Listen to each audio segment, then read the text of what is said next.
Hi guys, welcome back and Happy New Year! In the month of January we always hear people talking about how they will do different, how they will do better this year, and I thought I could inspire you by sharing my New Year's resolutions as a dog owner.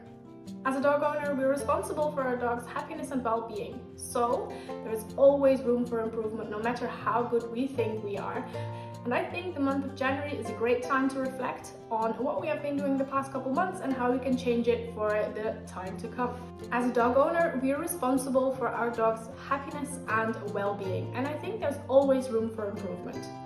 Now, if you have any New Year's resolutions, do let us know in the comments because we'd be very interested to hear what you want to change, and perhaps you'll inspire someone else to do more of what makes you happy and to do more of what makes them happy as a dog owner. So this is what I want to do more of as a dog owner in 2022. Now I'm starting off with something we started doing last year. At the end of last year, we decided we want to do more hiking, and instead of going to the places we regularly visited, we wanted to do a new hike in a new place, new area every single week.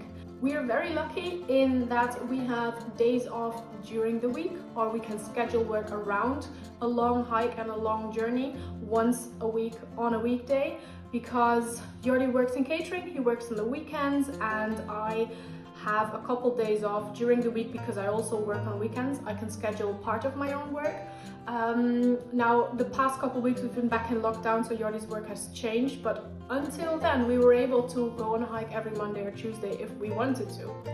And this means that we've visited France, we've visited Belgium, we've visited areas around us here in the Netherlands, and we've also gone to Germany, and it's been amazing. And because we know that we want to move abroad, we want to go to Norway, why not take the time that we have still in this area to explore as much as we can, because it's not only fun for us to explore the area, but the dogs enjoy it as well. It's a great bonding experience to go walking for hours. It's healthy for the joints, even for Mojo who has arthritis. Long walks are great, and yeah, they get to sniff, they get to explore.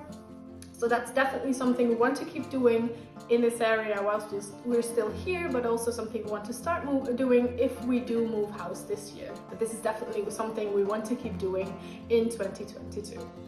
Now, I expect a lot of change to come in the next couple of months. I have 3 jobs currently, and the full-time one I want to switch to doing more of the stuff that I do part-time. I will get into it in a vlog or something, or in a different video what I do, because it's kind of related to the dogs.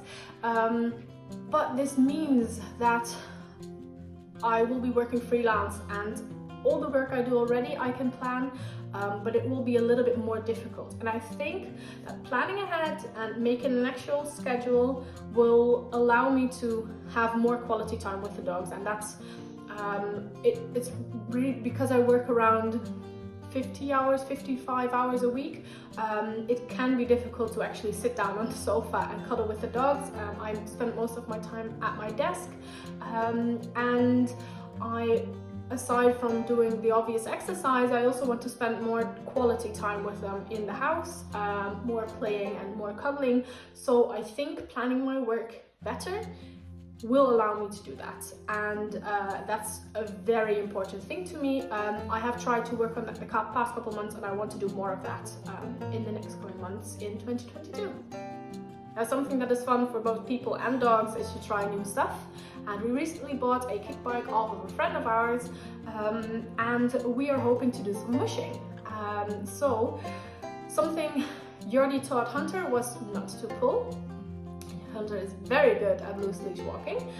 So what we will be doing over the next couple months is teaching Hunter that pulling is fine in a specific harness that we made him, and we hope that he will get a kick out of kick biking, pulling Jordi ahead on a scooter. And his sister Berb really loves bike hearing, so mushing in front of a bike. So we hope that he will love it as well. We were not entirely sure if we wanted to do kick biking as well. It seems a little bit more scary. It's a lot more fast paced, and the kick bike you have a lot more. You ask a lot more of the dog, so pulling is more important there, I feel.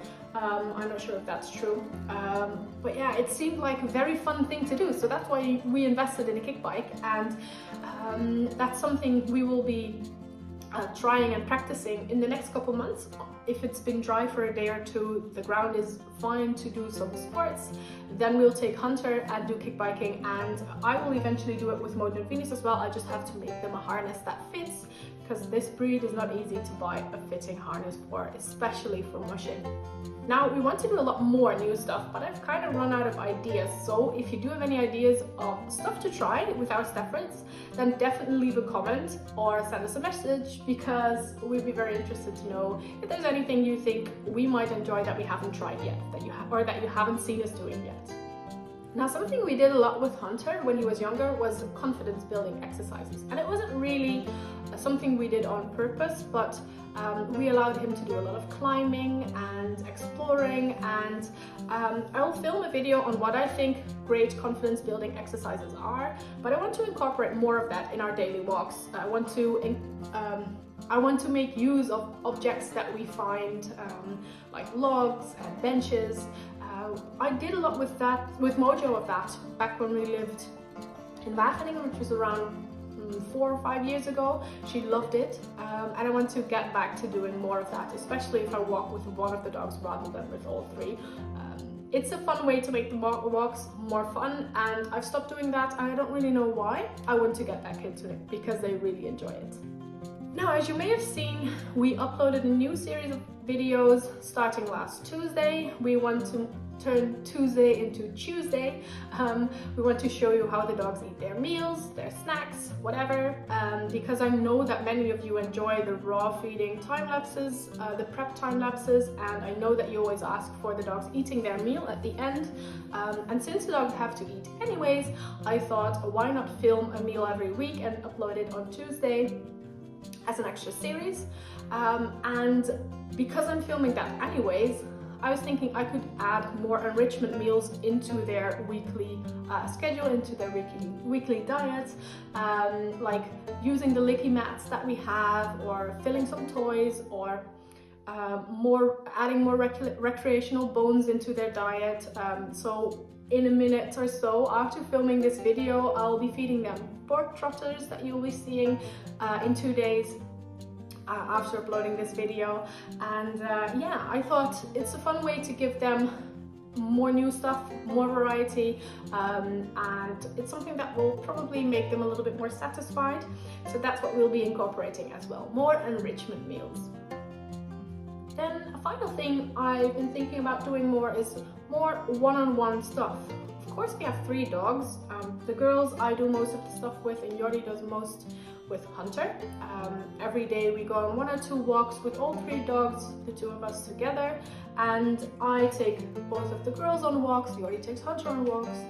But I think it's important to take a dog out separately, especially if you want to do some training, because when you walk and you encounter a stimulus like another dog or a cat, both dogs will respond not only to the stimulus but also to each other.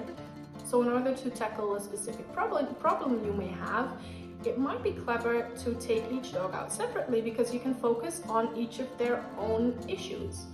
Mojo, for example, is afraid of children. Venus would scream at a cat. If I wanted to tackle those issues, it would be easier to take them out separately. But the main reason why I want to do more and more time is bonding, because if I'm walking 2 dogs, they all want my focus. I want to give them treats, both of them, but I feel like there is more of an interaction going on when I'm taking out just one of them. Now, I do this with Venus a lot because I take her out to go do some flirt pole or fetch exercises on a field nearby, but that means that we always have a walk there and back, and we sometimes take a bit of a longer walk there. But with Mojo, because she has joint issues, I do most of the sports here in the house, and it means that I don't do a lot of individual walks, and I should do more of that, because first of all, Mojo was there first, and she always got the one-on-one time until Venus joined, and Mojo was 3 at that time. So I think she would appreciate more of that time that we had before Venus joined us. But I just like the idea of the bonding that it brings, and I think it's quite important. So I want to do a whole lot more one-on-one time, not just walking, but also one-on-one play, because if I start wrestling with one of the dogs, the other two join in as well. The first dog might not like that as much because they don't share the same play style, all three of them. So I want to take one dog out to a different room and wrestle with them. I did that last night for 15 minutes with Venus and she had a blast, and I didn't even realize she could wrestle like that in a safe manner because I'd never really do it outside of the living room where the other two are.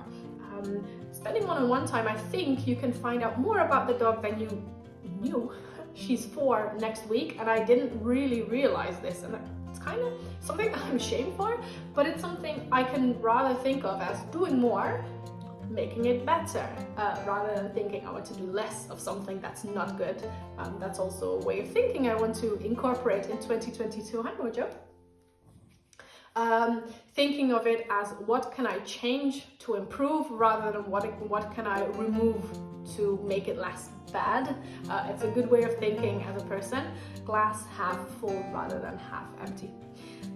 Now, of course, we will be sharing all of this change with you. You will be seeing it in vlogs, you'll be seeing it in all the videos that we share, and we hope that you're excited to see all of that.